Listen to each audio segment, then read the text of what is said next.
वो बनाया है, अंदर आपको दिखाने की कोशिश की है कि क्या होता है। तो आप समझिए कि किसी को अगर इंजरी हो गई उनकी ब्लड की वेसल्स में, जो कि ब्लड को लेके आ रही है, प्योर ब्लड को लेके आ रही है, तो ये जो रेड मैंने बनाया है ये समझिए आर्टरीज हैं, जो कि आपकी जो प्योर ब्लड है, सॉरी,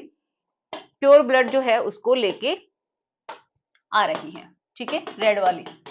तो ये अंदर लेके आती है, फिर यहाँ पे जो टिश्यूज होते हैं वो ब्लड को अपने अंदर भर लेते हैं, स्वेल हो जाते हैं, जिससे कि आपका प्रॉपर तनाव आता है, ठीक है, लेंथ और चौड़ाई भी बढ़ जाती है, ऐसा होता है।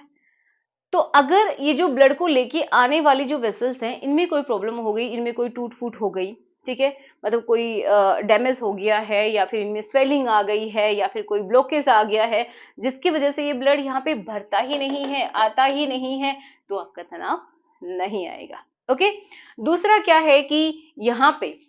जो ब्लू कलर का आपको दिखाई दे रहा है, ये होती है वेन्स, जो कि आपके डीऑक्सीजनेटेड ब्लड को ले जाने का काम करती हैं, डीऑक्सीजनेटेड ब्लड को लेके जाने का काम करती हैं। तो मतलब क्या है कि पहले आपके इस पार्ट में ब्लड आता है,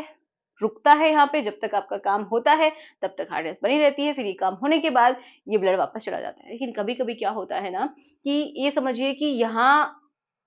जो ब्लड को वापस जाना होता है, तो वो यहाँ पे रुक ही नहीं पाता है, और इनमें वो सीधा ही चला जाता है, मतलब जो ब्लड आया फिर वो रुक नहीं पाएगा और वेन्स के थ्रू निकल जाएगा, तो भी तनाव नहीं आता है। ये समझिए कि इनका जो वॉल है ये वो खराब हो गया है ना, वहां पे रुकना चाहिए वो रुक नहीं पा रहा है, या फिर इनमें कोई इंजरी हो गई है, जिसकी वजह से भी आपको तनाव नहीं आता है। नेक्स्ट, कि कुछ क्या होती है,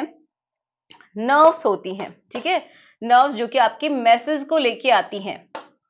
मैसेज कौन सा, जो कि आपके ब्रेन से और आपके उस हिस्से तक जो मैसेज पहुंचाता है, आपको सेंसेशन फील होती है, तो वो मैसेज जब लेके आने के लिए जो नर्व्स होती हैं वो होती है, आपको पता है यहाँ पे तो बहुत सारी नर्व्स पाई जाती हैं, नर्व एंडिंग मिलती है, इसी वजह से ये वाला हिस्सा बहुत ज्यादा सेंसिटिव होता है। तो अगर आपके इस पार्ट में उन नर्व्स के अंदर डैमेज हो गया है, तो कोई मैसेज नहीं आएगा, आपको फीलिंग नहीं आएगी, आपको महसूस नहीं होगा, तो आपका जो तनाव है वो भी नहीं आएगा, ठीक है। तो इनमें कोई डैमेज है किसी भी तरीके का, तो भी ऐसा हो जाता है। तो ये हो गई इंजरी की बात।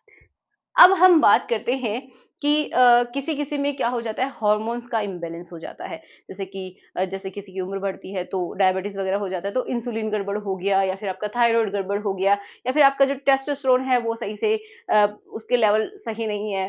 तो भी आपको प्रॉब्लम होती है, और आपको ईडी की दिक्कत होती ही है। ओके। तो हॉर्मोन्स के लिए आपको प्रॉपर अपनी डाइट के ऊपर ध्यान देना होता है, और आपको एक्सरसाइज करनी होती है, जिससे कि आपके हॉर्मोन्स अच्छे तरीके से काम करें। आपको गहरी नींद की भी जरूरत होती है, क्वालिटी स्लीप जो है वो आपको लेनी चाहिए। तो समझ में आया होगा कि आपका कारण क्या है, आप क्यों दवाइयाँ खा रहे हैं,